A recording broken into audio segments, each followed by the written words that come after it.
So welcome everybody, nice to have you here. Let me quickly present you our guests from today. We have Wiebe van der Vliet, who is based in Denmark. He's an expert in post-production and film editor. Then we have Clas Hakeröd from Sweden, who is the CEO and head of post for Deja, and he's going to present the Deja Edit app today. And then we have the Greek film editor Yorgos Mavropsaridis, who worked together with Clas on the film Suicide Tourist, who was produced in Denmark by Snow Globe. So in this time, there are more and more cross-border creative collaborations, and editors today can work actually wherever they are, and the creative collaboration tools are going to have to be more and more sophisticated. And we want to talk especially today about the creativity in this collaborative process when you work remote. So Wiebe, could you please let us know why you are especially interested in this topic? What is your fascination with this? Yeah, well, a couple of years ago, 2 years ago, I was editing a film for a director from Greenland, and while we did 99% of the film, we did in Nuuk, where in Greenland, the capital of Greenland, Nuuk, we were editing, and when I left after Picture Lock, when I went back to Copenhagen, we had some changes, and there was no money for me to travel back to Greenland for those changes, so we had to make do over the internet. And of course, it's like a very the Picture Log is very important thing, and it was very, very difficult for us to manage, because I didn't know anything about remote collaboration tools at that point. There was no time either. We had to do it when there was no time to set it up. So basically, luckily, there was an Avid with all the material in Nuuk, and I had all the material in Copenhagen. So what I did was we just exchanged bins, and then I would with TeamViewer, I would install it on her computer, and then we would we would do a session where we used a webcam and had a face-to-face with that, and then we would press play together and watch the film, and I would be watching her more than I would watch the film, just to get a sense of how she felt. And then when I talked to other editors, there was nobody in my social group that knew about solutions for this. And then the pandemic came, and now everybody wants to do remote collaboration, remote editing, remote in all sorts of ways, of course. And there's a lot of stuff you can find on the internet. There's tutorials, and there's several tools, and there's a lot of talk about it, but there's not much talk about the creative part. So when we got in touch with Clas from Deja, we talked about how the setup was. And then we thought, this is very interesting if we can show how the tool works, but also if we at the same time keeping the debate about creativity alive in the webinar. So that's the idea, and that's why we asked Clas if he wanted to do a walkthrough of how the software works, and then the case story about Suicide Tourist, which Yorgos has edited, to see how it is implemented in a real live production.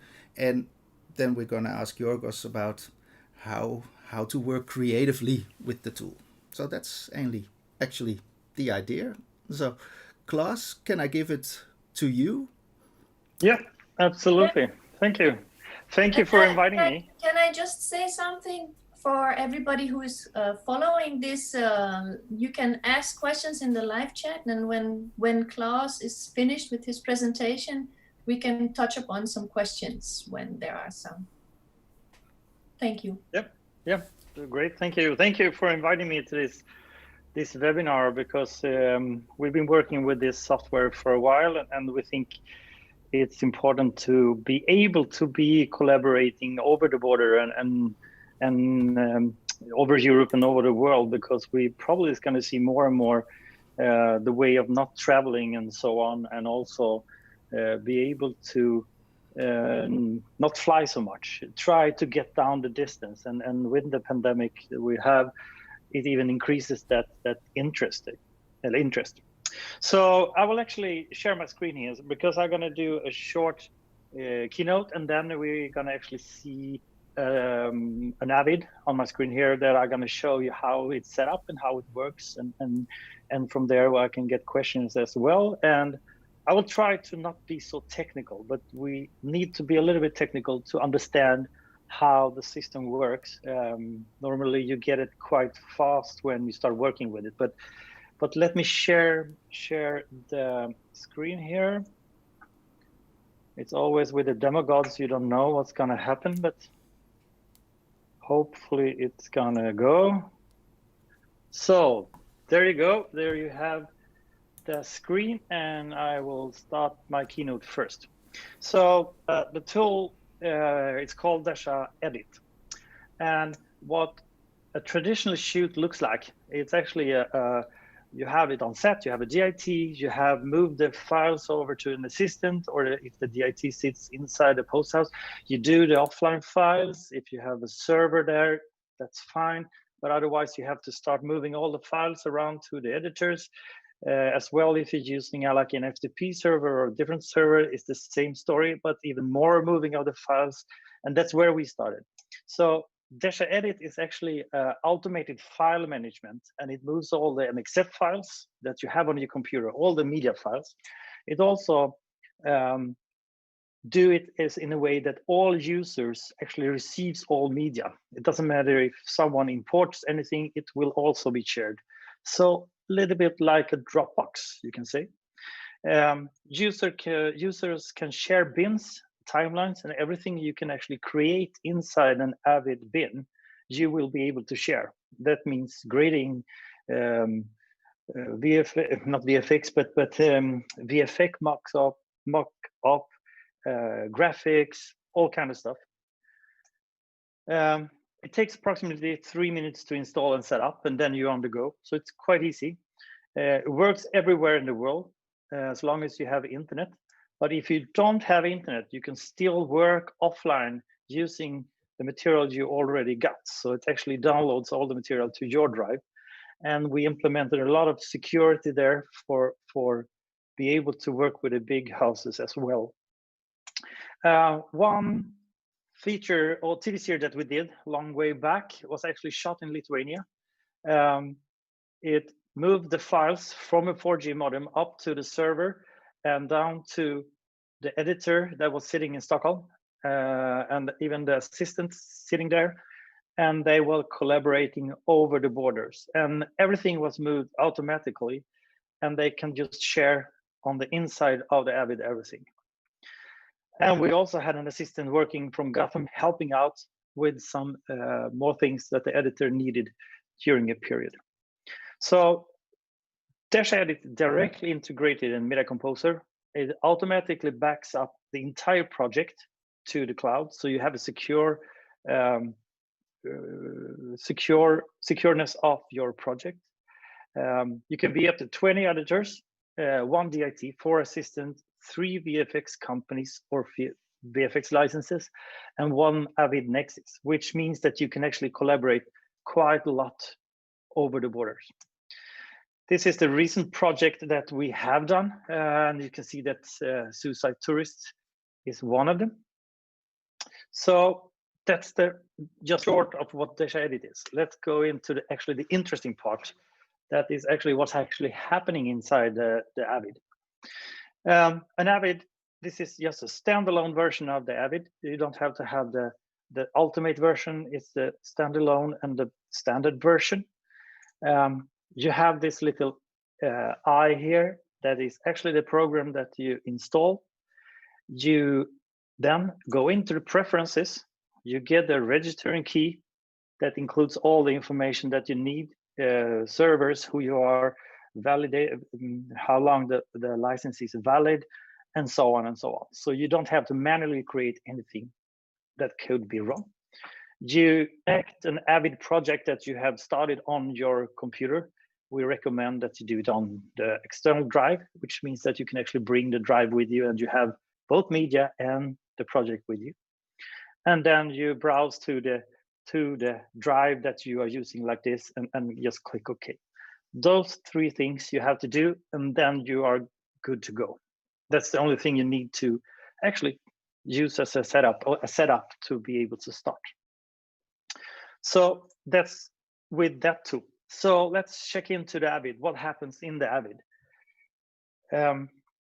As soon as you have attached the project to the Avid project, the Deja Edit project to the Avid project, you get a folder calling Deja Edit. And under Deja Edit, you have 6 different folders at the most. The VFX is an extra thing that you add. So if you don't have any VFX company attached, you don't get that folder.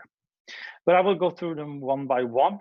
And a lot of things have happened since 2.0. So this is a 3 version, which is including more private sharing bins and so on. So the idea of everything is that you have an inbox and outbox. So let me talk about the outbox. The outbox is working a little bit like the mailbox, you can say. This is where you sharing bins with the other editors or assistant or users that is actually attached to project.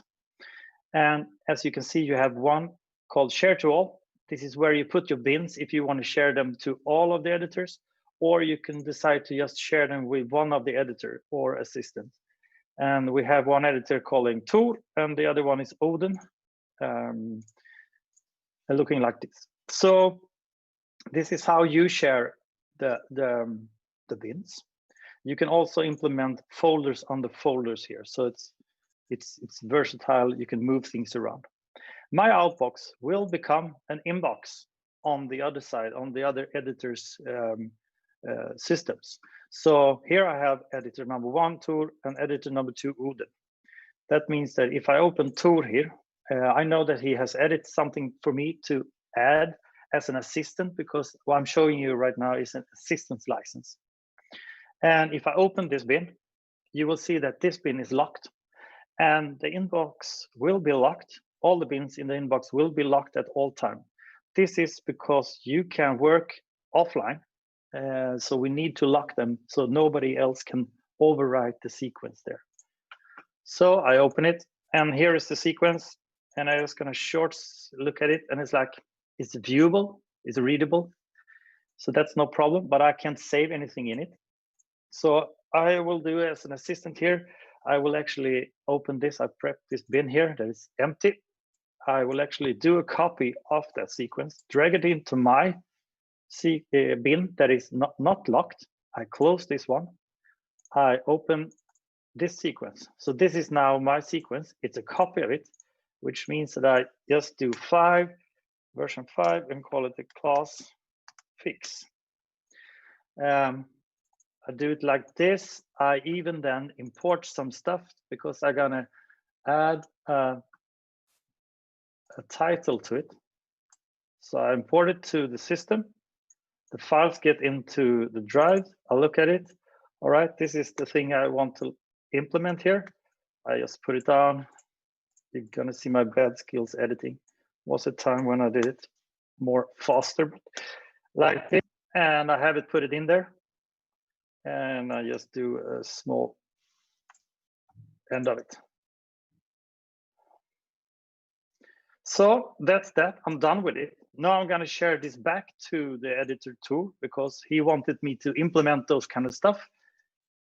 and then save it, close it, move it to my outbox that I'm gonna open, to Tor, and as soon as I put it here, within a few minutes, that bin will be popping up on the inbox of Tor's edit. So this is how you share bins Clas? and folders with each other. Yes. Clas, can I ask a question? Absolutely. The title you just put into the your copy, will that be automatically synchronized to the other computers?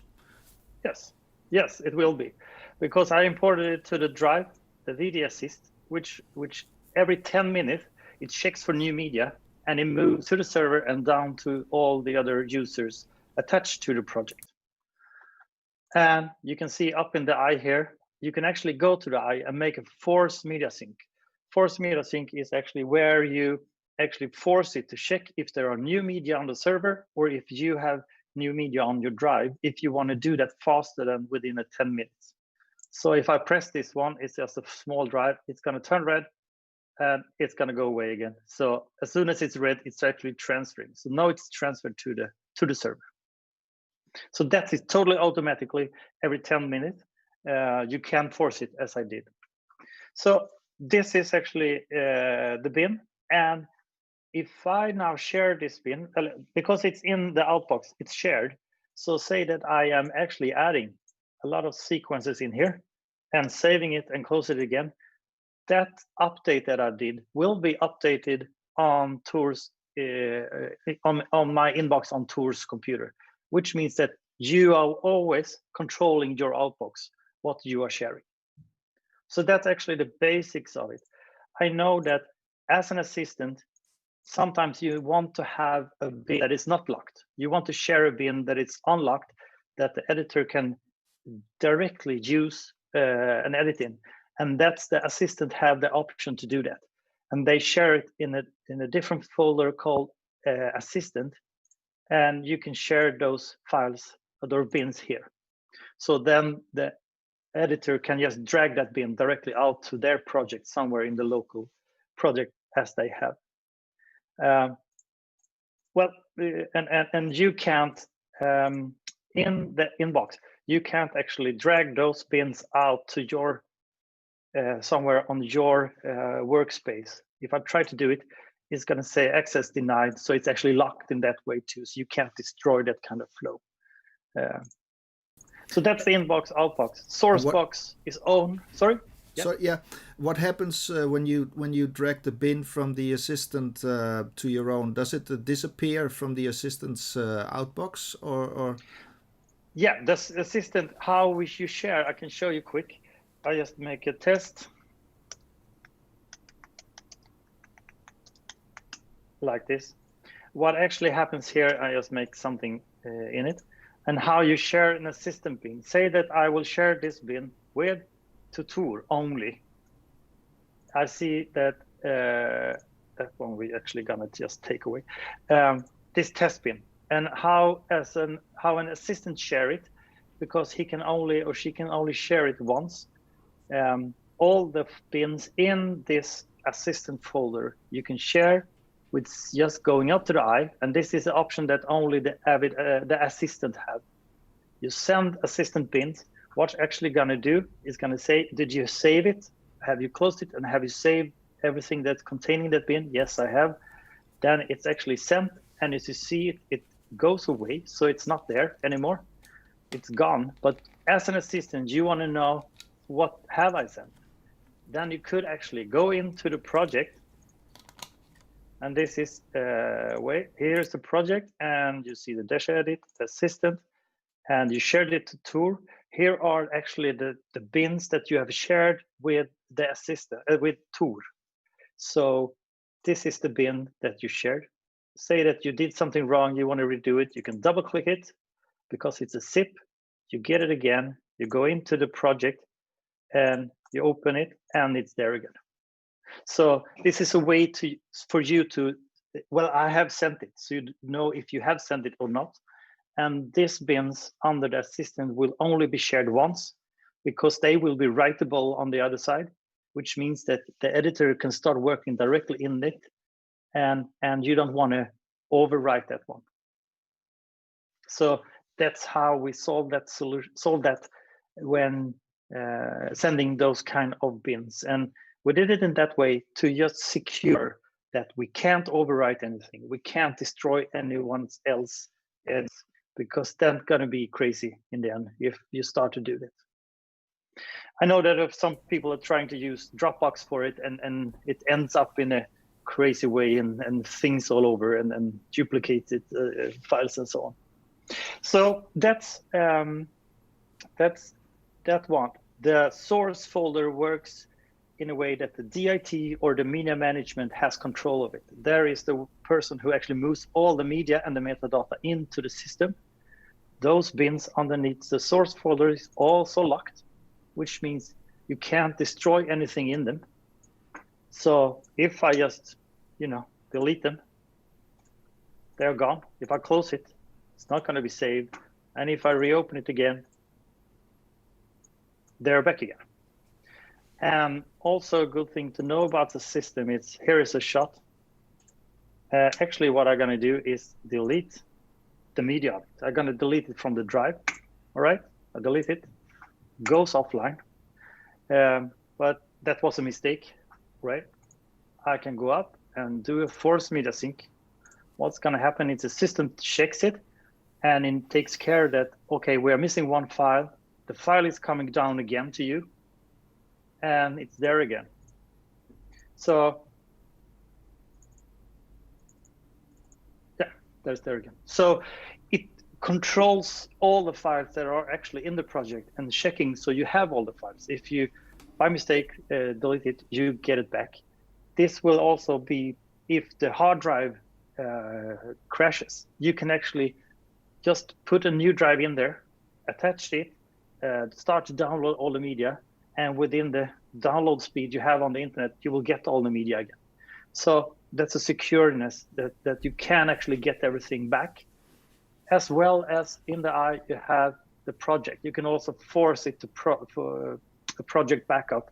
When you're done for the day, you can just force it, and you have a version on the cloud that is actually there, and you can, in tools here, browse to it and actually download that project to your computer anywhere. And as you see here, also in the 3.0 version, you can actually lock the computer to a specific license, which means that you can lock it just to this computer, so nobody else's computer can actually reach this license in any way. So that's the source folder. To set and VFX works pretty much the same.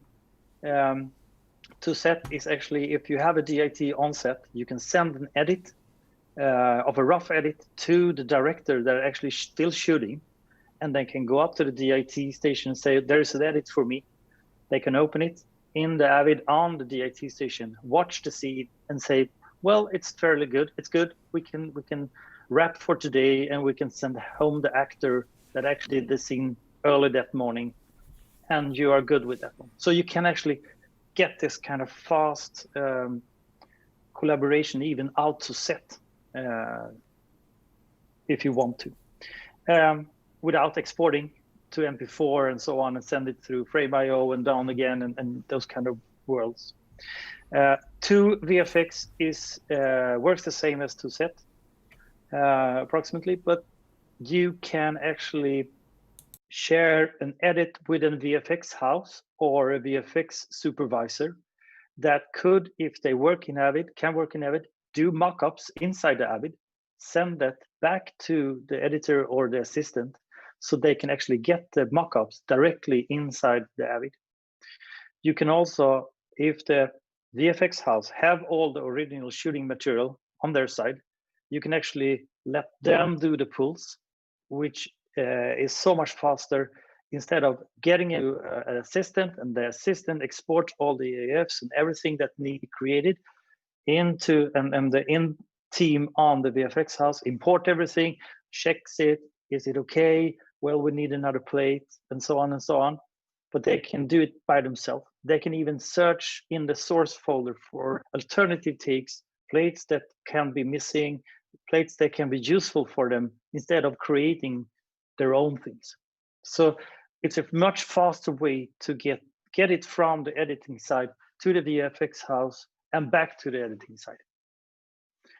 And both source and to VFX can't see the inbox in any way. So they will not be able to see what all the editors are sharing, just the things that they will be shared, the things that they get through the to set the VFX box.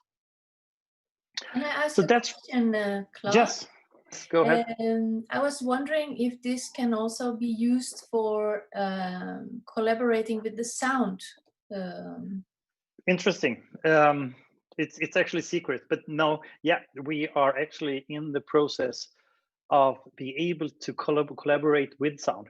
What we have in the scope, and we are doing, and we are really close, that you could actually attach a Deja edit license to the Pro Tools machine and get all the audio files directly, which means that they can just do an AAF of the sequence and implement, because they already have all the audio files in their machine, which is really usable for a lot of people who's actually doing updates and so on. You don't have to do an AF with all the material. You just do an AF with linked material and they're ready to go. So that's the collaboration at the moment with that's coming up with Pro Tools. That's I hope that answered the question a little bit. Yes. Yep. So that's the whole Deja edit folder, how it works and how the different folder works. I'm happy to answer more detailed questions. I don't think we're going to go more into the technical stuff in that way. A good thing to know is everything is shared under this one. What you create outside the Deja edit folder will not be shared to all of them. It's your own, and you can have it organized however you want it. Clas, can you? So, yep. So about because it's there's a lot of media being transferred. How long with an average connection? How long did it take with the media, getting the media from Litauen to the assistant and to the editors? We had sometimes we had a quite good bandwidth from Lithuania, and we checked a few times. And in the early stage, we were really curious about this. We used another server at that time, but we had approximately 1 hour, 1.5 hour. The scene was shot.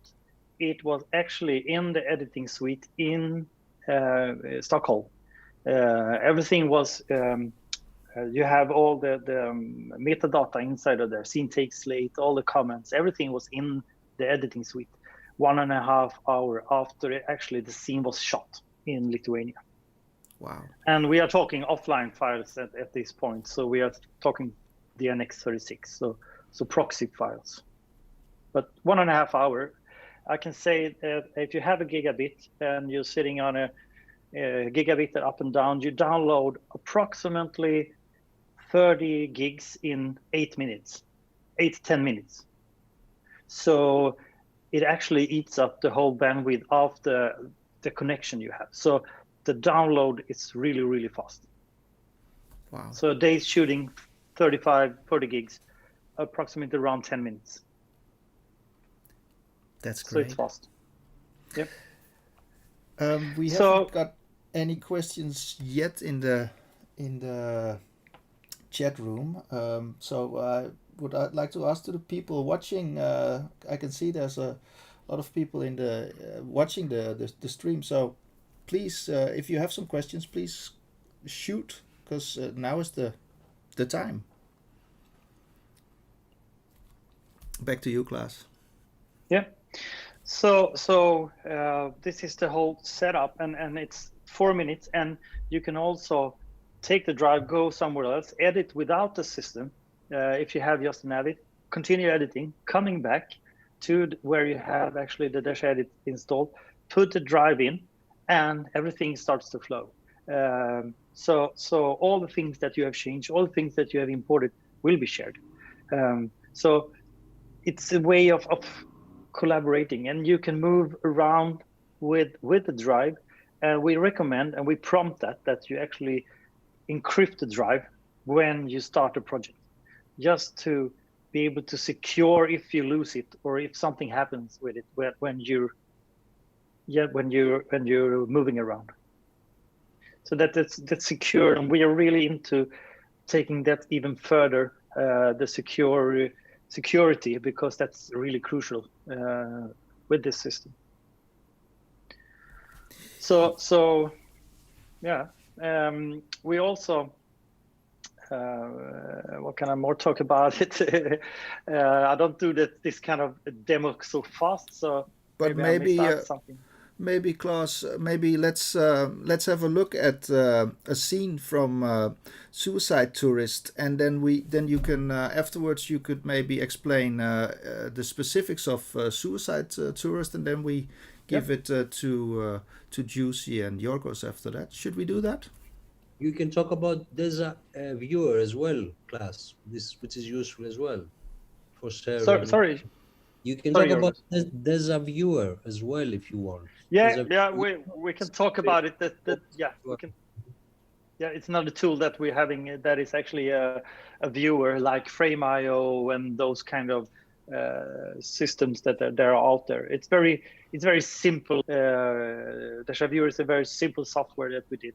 It was in the early stage that we saw this is kind of development that we actually put in a player, but it's still there. It's still out there. We haven't actually continued developing it so much because there's a lot of other tools out there, like Frame.io, like Vimeo, like those kind of tools that are really good. But it's in there, and we have a lot of ideas how we will continue developing this software, and especially when you have an edit that you want to move somewhere, say to Frame.io and so on, that we need to get more closer working with them. So there's a lot of things coming up, I can tell you that. And now the questions are coming in. Yeah. Thank you very much, people out there. Thank you very much for getting here. Let's have a look at the first question.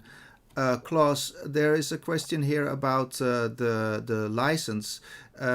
Is Deja Edit still only available as a per project rental license? We have at the moment it's per project, but we have an option that we will roll out, that you actually can have a license over yearly based. That is a little bit cheaper, of course, because it's yearly based thing, and we'll actually be able to have it during the whole year, 3 projects at the same time, and you will be able to start new projects during, but maximum 3 projects at the same time. But it will come, so stay tuned to the Deja Edit site and Deja Soft site, and you will see that we will prompt that out. So it will come. And then we have, thank you very much for that. And then we have a very interesting question here about how are the servers being protected against attacks, be it DDoS attacks or data thefts. Are the files encrypted? And that this person said, thank you very much for the interesting topic and this talk.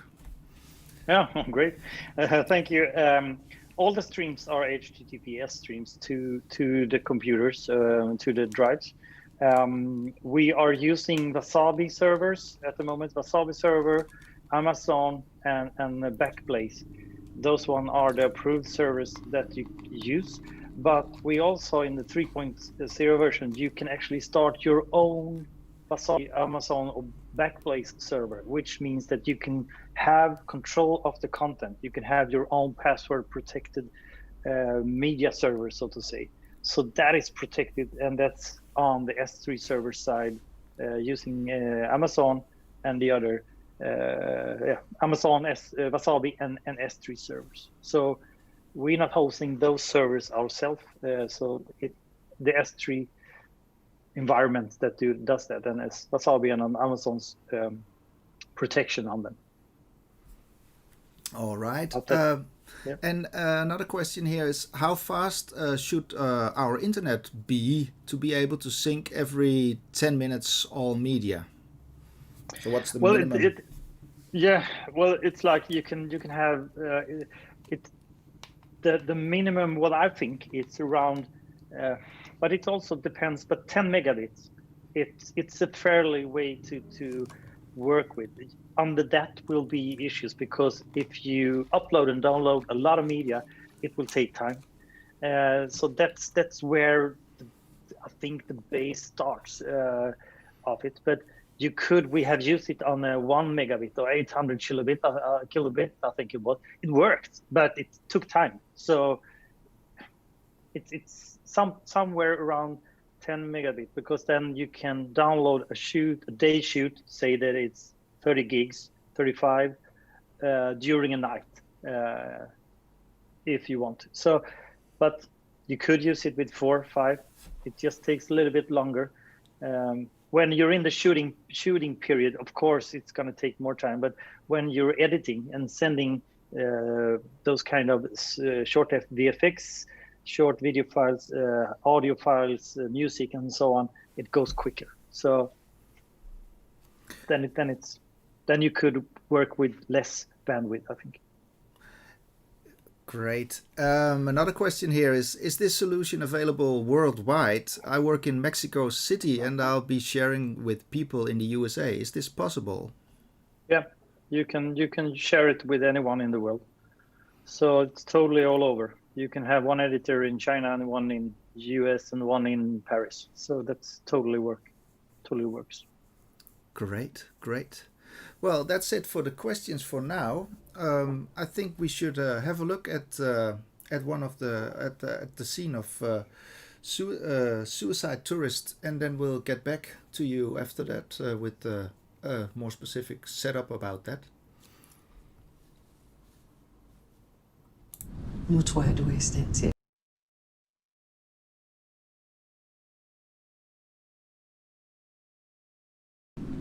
Du vil gerne beskytte hende. Derfor har du selv taget styringen. Ikke? Ja. Jeg kan se i din journal, at du kun mangler juristen. Føler du dig ellers klar til i morgen? Ja. Jeg tænkte på, om jeg stadigvæk kan nå at lave lidt om i planen. Naturligvis. Så skal vi bare informere Frank først.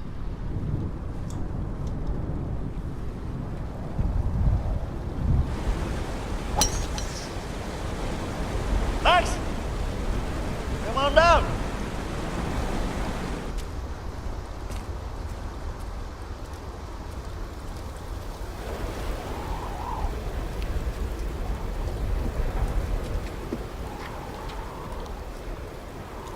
Here, have a sip.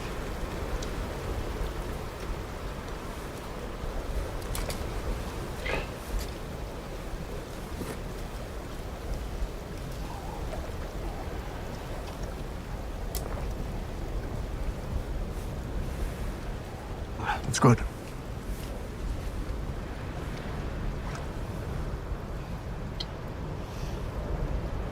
You know, Max, I had a special someone back home too. And sadly she died. It wasn't pretty. She begged and begged to be allowed to leave here, but no one listened. The doctors didn't listen. I didn't listen. Most of the time she was in some other world. She was such an amazing woman. And at the end of the day, she couldn't tell the difference between me and the dog. She deserved a better ending. I'm not sure I understand. Why I tell you this? Yes. When you've got a tumor, I can understand why you'd want to leave with a bit of dignity.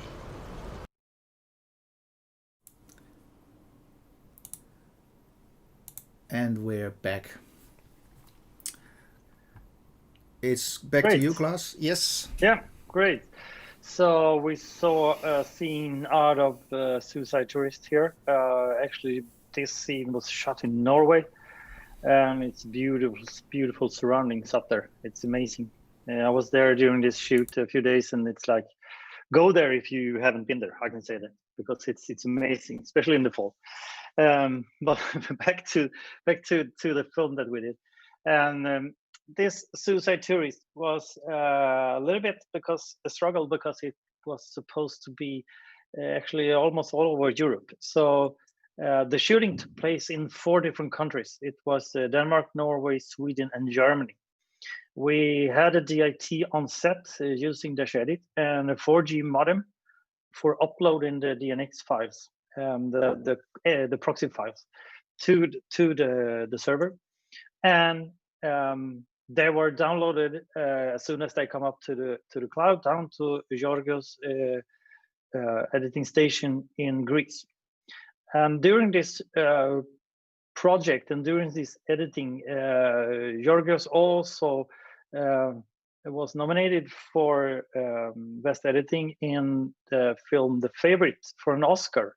So he had to go to LA for a week to participating there. So he took his laptop and his drive with him and editing a few days over there, did some tweaks and so on. He also took later on in the stage the drive with him to Denmark, to Copenhagen, to be sitting close to the director Jonas, so he can actually finish the film together. I think that's crucial that you in the end will sit together to get the best of it. We had a small difficulty with this film as well because half of the film was Danish spoken, and Yorgos Danish isn't the top line of it, you can say. So we had an issue that, okay, should we export all the scenes and subtitle them? But we found a way to do it with actually inside the Avid, and we put an assistant in Denmark that have skilled Danish knowledge, of course, and that assistant actually did locators with the next sentence in there, and it worked fairly okay. I think Yorgos, he has to answer it, but it worked to be just do the assembly. Worked pretty fine, and then we subtitle the whole film to go forward from that. So and during the period we also have an assistant sitting in Gothenburg to do the normal cleanups and the things that Yorgos wanted to be worked on, and exporting files and those kind of things that the assistant do. And this was shared, and what we shared during this process was just only, of course, the files that we imported, but also metadata. So everything just went in and out of the Avid media cluster. Nothing yet actually put out of it, no bins, nothing. Everything was shared inside the Avid. So this was the setup for this film, and I think Yorgos has to answer if he thought that was a good idea and how it worked. But we have talked about it, and after this, you worked with the system again, so that's pretty good, I think. Of course. Yes, I think so, and I'm going to keep using it definitely because it helps a lot in many things. But please continue. Yeah, but I think I'm at the end there. So that was actually the setup, how it worked during this period, and you were in Copenhagen in the end of the editing period with Jonas in an editing suite in Denmark, and you brought the drive and we installed the software there, and we could continue working with the assistant in Gothenburg after that. So yeah, that was that part of the shoot.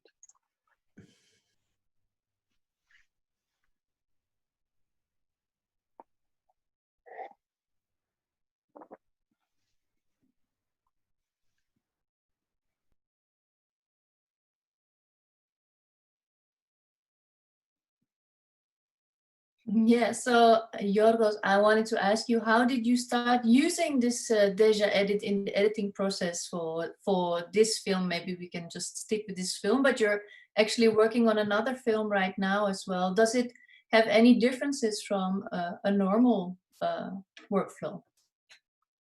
It's it's I kind of like to think of it in a way that the need arose, and then Clas was here to to solve this need, because the environment needed these things. For me, it would be crazy if you told me 10 years ago that a Greek editor would be wanted to work on a Danish film or a Turkish film or Latvian film. So things have changed long time ago. So I started my first foreign film. Of course, a friend of mine did a film in the States, so I went with him. Okay, but I was a Greek guy. But then the first film was from Latvia. And I asked the director, I mean, okay, why do you want to use a Greek editor who doesn't speak the language? And he said to me, that was the film Modris with my friend Yuris Kursietis. He said to me, that's what I want. I don't want you to understand the language of, the spoken language, but I want an editor to understand the image language. You notice many more things if you don't understand exactly the language. But anyway, that was, so the need was there before. Of course, we did all the time. I did about 5-6 films before I met Clas with Deja. It was very difficult.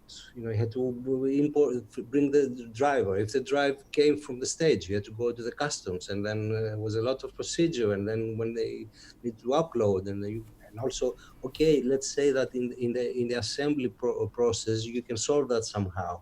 But then what happens when you need something being done now with your assistant? Send it to him and say, okay, can you do this visual effect? Can you do this sound for me, please? Because I'm working on another scene. Things have to move fast. So that would not be possible without this solution. So I got this proposal to work on suicide tourism with Jonas, and Clas was involved in this, and he introduced me to this to Deja. And of course, after that, all the foreign films I did one in France. I'm doing one in London now. The post production is in London. My assistant is in London. We work. It's like working on a post house in a unity, like having two. You have your own room, and your assistant usually sits in another room, and you say all of this. But it doesn't have to be this way now. It's more cost effective, of course, because you don't have to travel and everything. Of course, at a certain point, you have to meet with the director, but now things changed, of course, because of coronavirus. For example, this film, I'm not going to see the director because it's not possible. They are in London, I'm here. By the time we finish, the lockdown is not finished. So things are changing all the time. I mean, so there are other ways maybe to communicate and express your what they want you to do. It's a matter of adaptation to the new procedures, and it's always very helpful, very useful to have this the technology to solve all these small problems, so you can be creative, as you say, not get waste your time trying to solve technical problems. It's very easy, it's very fast, and it works. The technology works, but I think what is maybe a challenge is that not everybody has an open mind to actually start working in different ways, but now everybody has to. So it's a very interesting time, I think, for many people to realize that, okay, so if you cannot do it differently, then let's figure this out. So how can you maybe explain how this gave you more time to be creative, because of the technique is working, and how did you go about it to work together with the director when you were remote? And then of course we can talk about how important it is to actually sit together, because there are some certain things that are not really possible maybe, but now you just told me that you have to work remote. So how do you go about that? No, it's true, but it has not changed the way I'm working on the projects, because maybe it has to do with the people I'm collaborating. They do understand my need to be alone for a period of time to understand the material, to interpret it somehow, and then which of course you get that in the assembly period. They give you 8 weeks to get to know the material and try to to script edit what you have. And then of course it doesn't mean that this is something. It's just you get to know the material. Then you show it to the director, and then a long period of drama starts, because usually the director does like anything. And okay, you have to explain that, especially if he's a young one, that this is a process. Okay, we go on a process and we start communicating, and I give you something and you give something back to me, and then slowly we unravel this mystery that's in front of us, and something appears. Now, what you say is that if somebody has to be open to what? It has to be open to the arts, because you shoot in something, and then it takes its own life, so you have to go along with it. It has a truth of its own. You cannot force it to be something that it's not. Even it was Walter Metz, I think, who said that even a 2% difference in the DNA of something can change a man to a chimpanzee. So it's important for the DNA of the film to be discovered, and that's a whole process that has not changed, honestly. I mean, I'm an old guy. I'm working almost 40 years. I started with the Moviola. I went to Avid. Now Avid is nothing. Avid in 92 with Avid in 2020, it's a big difference. Technology keeps changing, but the process still remains a mind thing for me, because cinema is a screen in the mind of the viewer. It's not there, so it's the same process. But of course, you help with technology. Of course, the environment changes. Like the environment, the milieu has changed now. It forces us to collaborate. It's not strange that foreigners work here and there, because all co-productions are. This is the thing. We have to collaborate with the foreign people, and yes, it's this multicultural thing is very interesting as well. So it's the period that forces us to be what we are, and yes, we have to adapt. Mhm. Yes. And how do you create? Now you have to remote edit with the director, you said. So how do you create this space where you can watch something together? And maybe, Clas, I also have a question to you about this. Like, does Deja Soft have any things coming up for this? Like, how can we watch a scene together from a distance? I think Yeah. that's quite a challenge, Yorgos.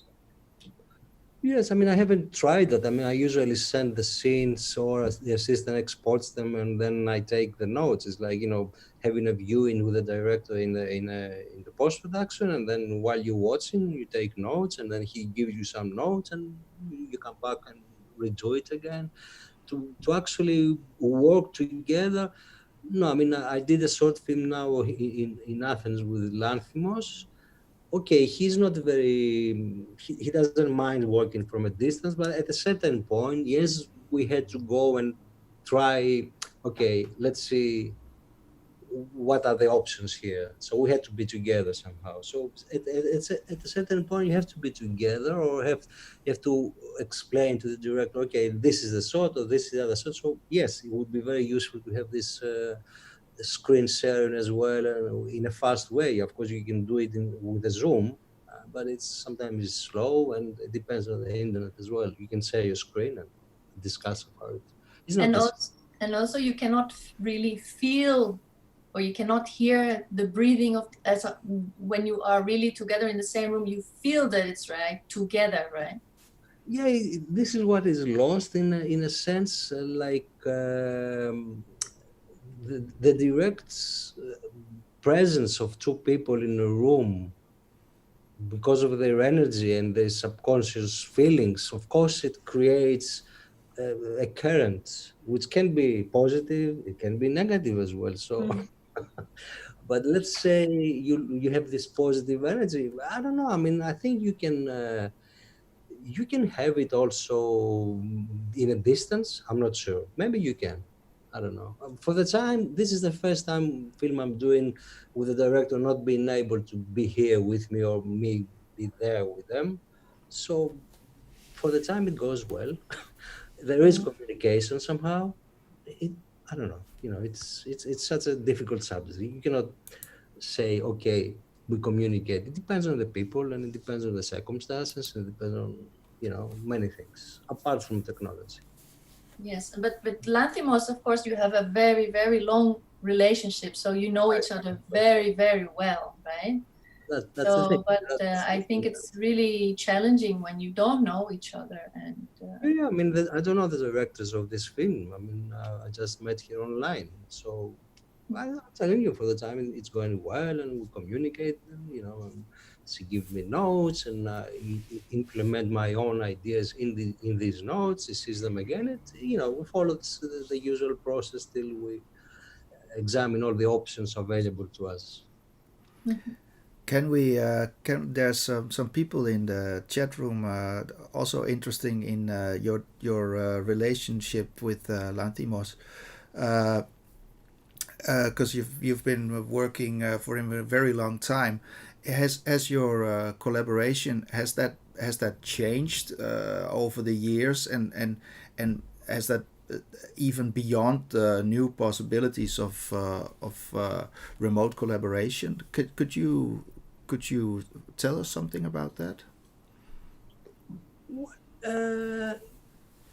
I think I've started, the first thing I did with Lanthimos, I think it was, I don't remember if it was on the Moviola. It couldn't have been. Maybe it was. I'm not sure. It has nothing to do with technology. The relation between people changes towards the good or the worse or the better according to the circumstances that surround them. It has nothing to do with technology. I mean, I did find from early that both me and him needed our space for our work. So it was very natural for him to be away for a week or 2 weeks and then we estimate like, okay, I get 5 pages of notes. Okay, it will take me 2 weeks. Okay, come back in 2 weeks and we'll see and what happens. It's always like that, and it depends a lot on your personal relation with the people you work with, and how, if you like, for example, you talk common language. I didn't grow up with Latimos. We have a 15-year-old, 15, maybe 20 years difference, but I did his first commercial in Athens, and so I understood already from his commercials he was trying to he had an aim to find his own personal way of communicating, his own filmic language.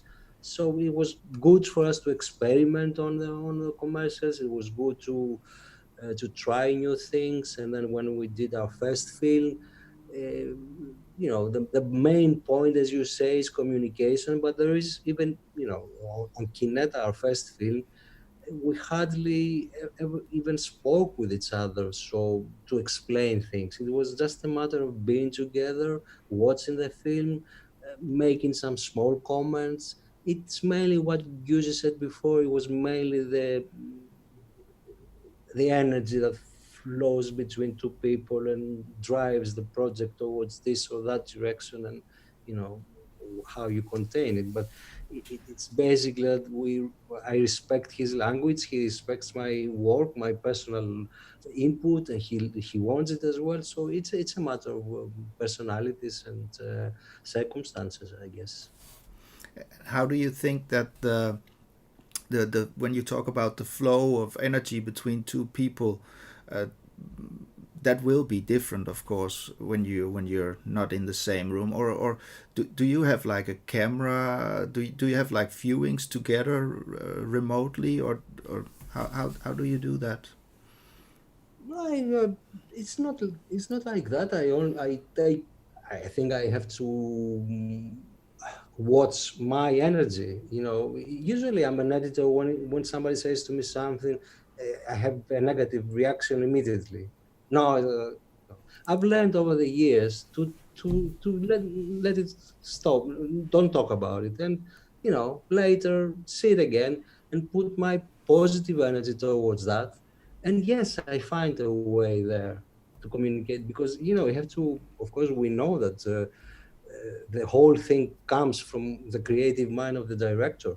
If he wasn't the one who thought this thing and started the project, so we have to follow his lead somehow.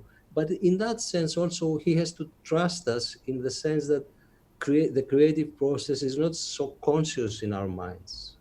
It comes from within him. It comes from parts that he doesn't even know exist in himself. So you have to just smell it, or just, and also you have to be true to yourself, and be true to yourself and try what you want, even though you think that the person opposite will not like it. No, it's worth trying. And also it's worth remembering that what you do tonight, which it might seem genius to you, you might wake up in the morning and it would be total rubbish. So you have to change your mind as well and try again and again. So it's a whole process that involves mainly yourself in the process, in the years. I'm not the same editor as I was when I started. After 40 years, of course, you have to grow with it. There is also a question if you could go a little bit more deeper into the language, Yorgos, that, for example, on Suicide Tourist, there was this Danish language, and then there were subtitles. And you also mentioned, and I think a lot of editors nowadays work with films that are in not their own language, and maybe they totally do not understand what is this language that we editors work with apart from the logical language. Can you talk a little bit more about it? It's the edit. It's how you construct what the director wants to say, because it's not written in a script, or it's not only audio or dialogue. It's the camera. It's the if the camera moves, if he has this long shot, if he has this one, there's also there is this pattern of continuity editing. All editors know about that, and so you have some rules to follow and stuff like that. But if you go on directors like Lanthimos, who have their own vision, and they do not use this common language of continuity editing to construct the language, and they're trying to find something more. So this is using all the codes that our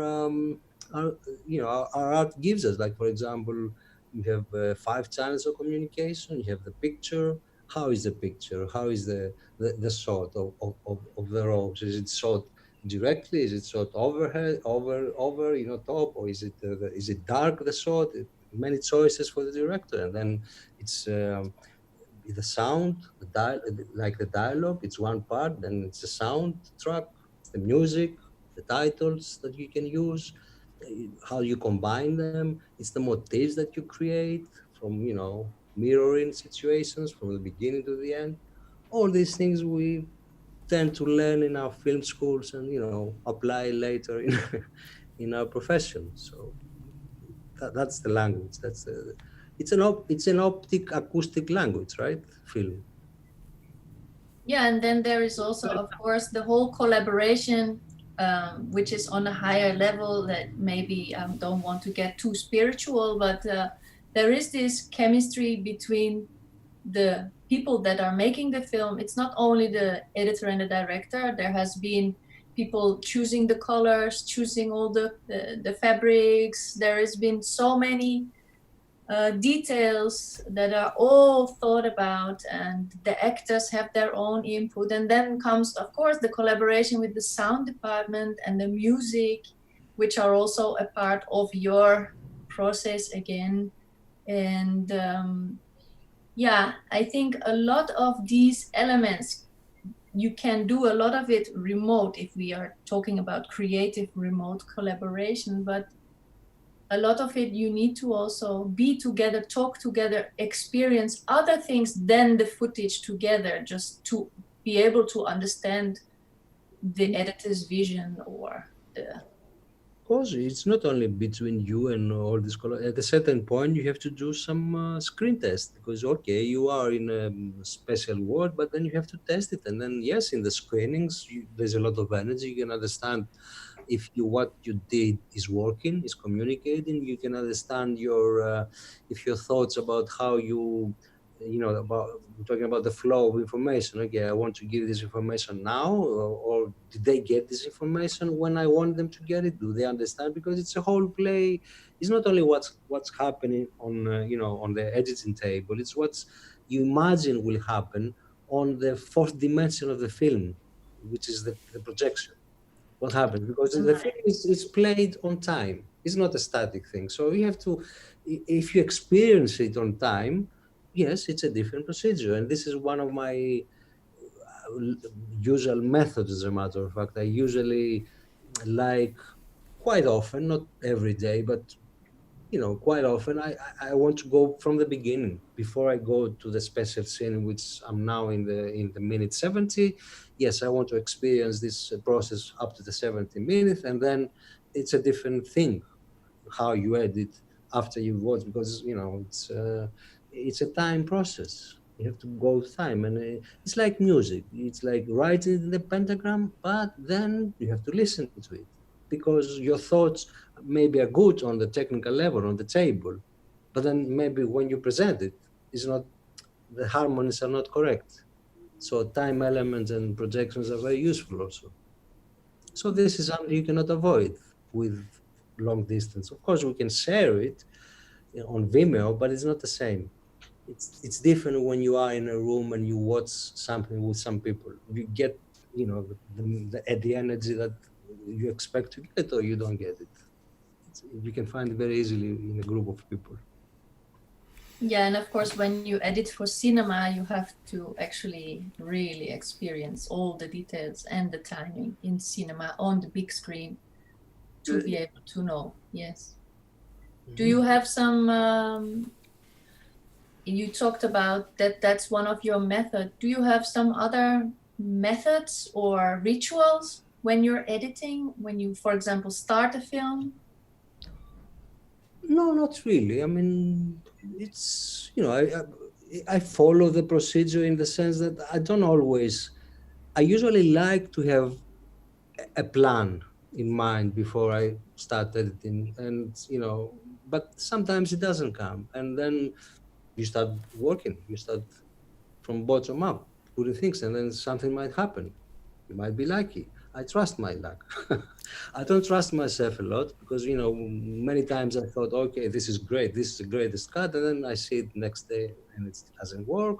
You have to be adaptable as an editor. You have to be open to new connections, unexpected, because really, but you have to understand that we're not only aiming at a descriptive presentation of a film. No, we have to find something more deep, more, something that people can understand and feel it, and go beyond the description of a scene. So it goes towards an existential situation. So somehow you force the viewer, because you have to, otherwise the film wouldn't work. We have to force him to put his psychic energy to the empty screen there, because it's an empty screen. It's some shadows and light. If that doesn't happen in his psyche, in his mind, nothing will work. And this is difficult. And this is what you cannot establish being on your own, only with a director, because it's something you need to communicate with different people. And it's important to do that. I mean, we have this system with Yorgos. We have a trusted 5 or 6 people in London or in Athens. And at certain points of the edit, we like to show them, not as a finished product, but just, I want to test, okay, so far, what you understand, what you feel, how does it flow? And it's useful to have some positive friends to help you in that. But, we don't do this in the sense of the Hollywood films, like, test screening. Okay, we get points. If the edit is not good, the editor goes, somebody else comes, it's a work that is written at the time, and it has to be slowly take its form, and with care and love, not rashly, and and it depends on what your aim is.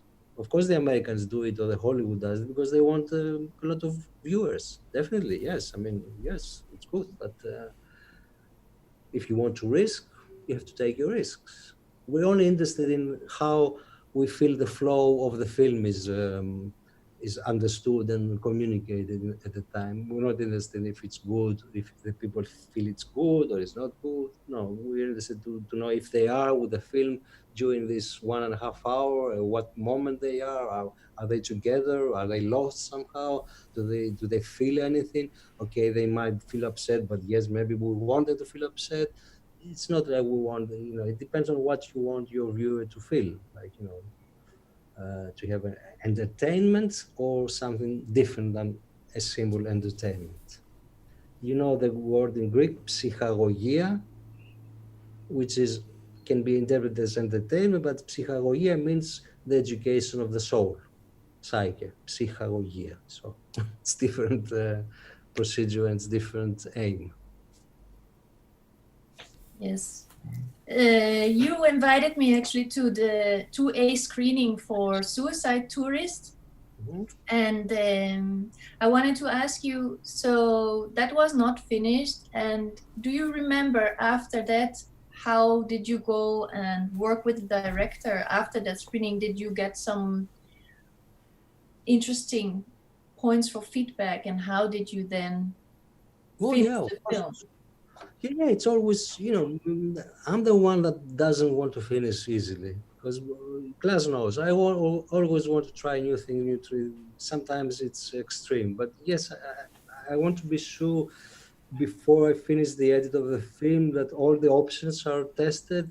We have the best options of, at a certain point, of course, this has to come to the director taking some decisions, because it's either going to be this or that. So it's good for these options to be presented and the director to know somehow the reactions before he makes a final decision on something, and I think it usually works if you are, sometimes I get great ideas from people that are just there, but you have to be open to their worries. It's not like that I'm asking, okay, guys, what do you think we should do here? No, I do understand from their reactions if they don't feel happy, and there might be ways to overcome a certain, sometimes you need some energy for the film to go ahead. Sometimes you repeat the scenes and okay, things are a bit static. You have to get over that somehow, and you have to know these lacunae, these places where they are exactly, because you lose its sense, because you are with the film all the time, and you have to disassociate from your thoughts and your beliefs and what you've done, and then just be able to see it as a viewer, as if it's the first time. I know it's difficult for the editor, of course, because he's the material every day, but you have to, these screenings help us do that, to watch the film somehow with new eyes. Because if you let yourself go, the eyes of the people that are watching it are sent to you, and somehow you say, okay, I never thought this was, even good things about the cat, even ideas that you haven't thought people experience. So it's interesting to know what is going on, and what's going on the common mind, when it's presented. Mm. Clas, do you think in the future we can watch, do screenings online? I mean, yeah, create a screening room and people I think can we're together. yeah, there are some software today actually doing it quite good, and this kind of development will continue. It also depends what kind of quality you want to stream, because it's actually the latency is because of quality, better quality, longer latency. But there are new scripts coming out for just streaming, like we do right now, and how you can implement that one. You have option today if you have it's technical again, but you can do it with quite low latency today. Set up a point-to-point solution for it. So there are systems out there today, and sure it's going to be new system coming as well because of the corona. So I think we will get there quite soon, actually, that you actually can stream your computer or your screen or something like that a little bit faster and doesn't have so much latency in there. So they are there today, and we of course looking into it as well. I can't say more than that at the moment. Yeah. But yeah, there is possibilities. Wiebe, are there any questions from maybe the people that are watching to Yorgos? Or Yeah. There's a lot of action in the chat room. There's a lot of remarks about. Thank you for the speak. People are really enjoying it. There's a little bit of a discussion of doesn't seem to matter. It's about telling the story. It doesn't matter how you work together. Just work together. That's a very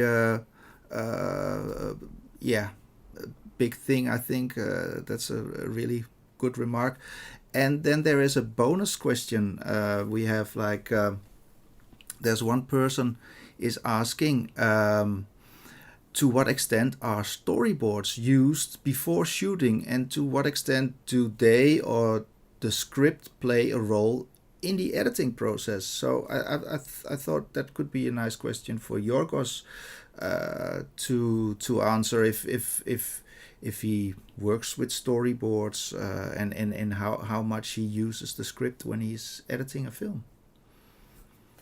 Well, storyboards, I remember them when we did commercials, there was always storyboard. So, but for the films, no, it depends on, of course, it's a matter of the director. If he uses them, might be useful to have them, but in a sense, when you get the material in the assembly, you see the decoupage the director did. You see the options that he gave you. Of course, you have to interpret it. Yes, and in the beginning, the assembly, that's why it is never as good as it can be later, the assembly, because you interpret roughly a script, a written page, and you choose one interpretation. Of course, there are many in one scene. Even if working with a director that doesn't do a very elaborate decoupage, I mean, Lanthimos uses 2 or 3, maybe 4 different approaches in a scene. Of course, it's played out the whole of the scene. So in between, maybe the camera is moving or it's changing places, and the options are more. But still, it's just the first interpretation of the editor of how he understands the script.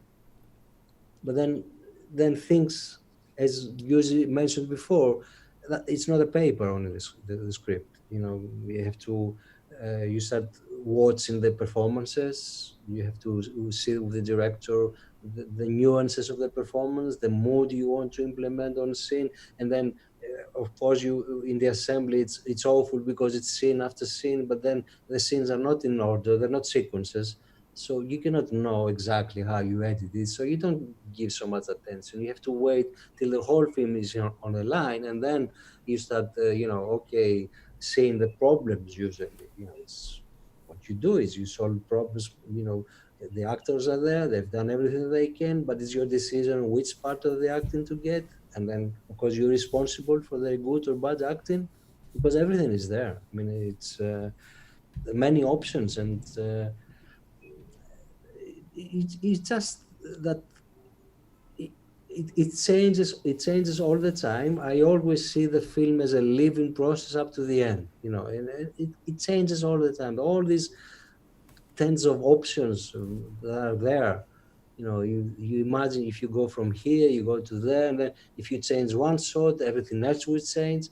Things get more elaborate as you progress, because the director can say, okay, I want this close up in this scene. Yes, it doesn't mean that you just go and put this close up in the scene. It means something more. It means something that influences the whole scene, and obviously it influences the sequence, and it influences the whole procedure. So that's why it takes so long.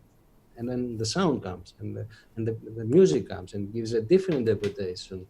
And then you see new things being born during the process, and you have to embrace them and accept them, because they're there, because they're not there because they happened. Somebody put an energy there that you didn't expect, an actor, or something strange happened. All these small things you have to take care, and that's why it's also a difficult job. You have to take care of the small details, the frame, why this, okay, maybe we can fix it, but then you have to have the whole picture in your mind. Then you have to have the whole environment in your mind, because you're presenting it to certain people. In this age, you're not presented in ancient Greece. You're presented in this environment that we live now. So you have to be alert and alive in what's happening all the time.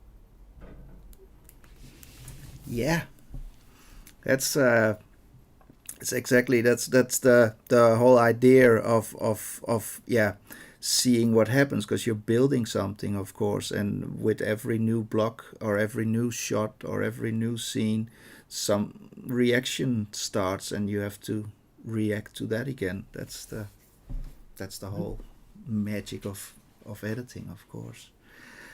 Giusy, is there something you would like to? Yes, I have a question for Yorgos. So maybe about the future of editing, or he just explained to us he started on a Moviola and then came Avid, and then now he's going to be asked to do a Danish film, and he could never have seen this coming. So do you have any advice for all the new generation editors that are maybe not even born yet, but they are like born with this global collaboration possibility? I get usually emails from young people, I'm a new editor. Do you have any advice? I don't have any advice, because the circumstances are different. I grew up in Athens. I studied in London back in 1980. Things were different. I'm different now. So the only thing I can say to them is, work and pray, being alert on the situation, and adapt to the situation, and work and work and work. Work hard. Mm-hmm. What they say, it's don't worry, make efforts, be happy. Yes. It's what advice can you give? It's the whole story is the same. It's narration from Homer. How he interweaves this story with the other story, but of course this optical acoustic language is something new. This is why it's so interesting, because it cannot be, you have to you can give it any meaning through the combinations of shots. So it's not, that's why it's attractive, because it's not, something is something. Something can be many different things. According also, you go to a cinema and you come out and you say, I didn't like the film. Maybe it was not the film. Maybe it was just you were in a bad mood and you will not like anything at the time. It's the experience, how you experience things. So we have to be experienced and proved every time by the new guy. That's the whole situation on earth. We cannot exactly not repeat things, but we repeat them anew. We renovate them all the time. We make them new. It's the same language, but we make it new all the time, because we are new and we bring our own personality and experiences in it. So they have to be themselves and do what they what their inner self tells them to do. But what I believe it's the most important. We have this connection with yourself first of all, and then of course you can have it with other people. You have to start on yourself, though. Know thyself, Greek. There's actually popping up a really interesting question here in the chat room. That is, Yorgos, when you think about critical moments of growth in your career, which insights come to mind as the most important ones? So what have been some realizations that have been very important for your career? The first realization was that when I went to London on the London International Film School, you were not assigned to be an editor or a director. Of course, everybody wants to be a director first of all, right? I had this very early this realization about my personality. I was a person that, when I graduated from the London International Film School, Frank Clark, who was the teacher of us, he was, old school, Pimlico, Passport to Pimlico, Islington Studios, something like that. He wrote in my diploma that Yorgos has developed his personality and he can at last see me in the eyes when he talks to me. So you can imagine I was there. I was a very introverted person. The only the only creative process that I enjoyed was being alone with something. Would that be a script? Would that be an editor? I realized that I could not be on the set. I realized that for that reason, I could not be something else. So I'm an editor from my film school years. That was a very basic realization that helped me get rid of a lot of unnecessary baggage, So stay with that and develop in that. That was a main realization, I think. Others are more personal. I don't think they have to do with their work. As I say, are things that you start to understand about yourself, about your reactions to what people say to you, your relation with the material, your relation with the other people, how open you are, how adaptable you are. Also keeping in mind that you have to be yourself. You cannot be somebody else because that's what they want you, because you have this kind of input, even if you don't know it. So you stick with yourself, but also to listen to the others and, as I said, adapt and form yourself around their ideals somehow or their inspirations. Well, I hope that was a very nice answer, and I hope the people in the chat room are satisfied with that beautiful answer. We are getting towards the end of our session, so it's if there's anybody sitting in with the question, now is the time, because we only have Yorgos a couple more minutes. Giusy, is there something you would like to say to about this? Yes, I would like to say I am really excited about the future of editing now, and we can collaborate everywhere, and we can be anywhere. And I also think that this whole pandemic is actually quite interesting because everybody had some time to reflect on themselves, Yorgos. Yes, of course. All the which time. is a good thing. Always, Yeah. yes. Oh, it's true. Nothing. Say. Yeah, and I think it's also quite important for us as a software developer.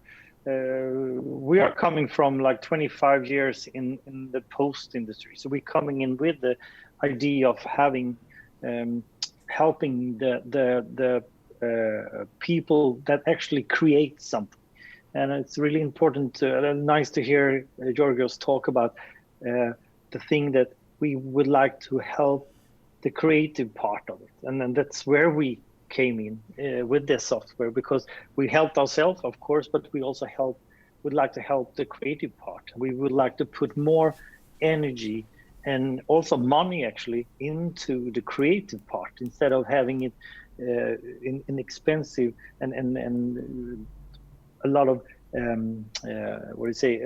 software and things like that. It has to be simple for the users.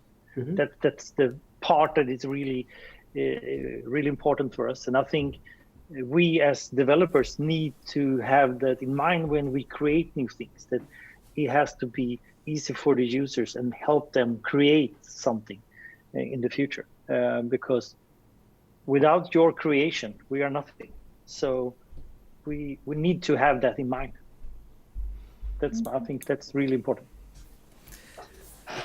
Yes, and Wiebe, I want to ask you, because you were thinking of, let's make a whole series of webinars and explore the different possibilities.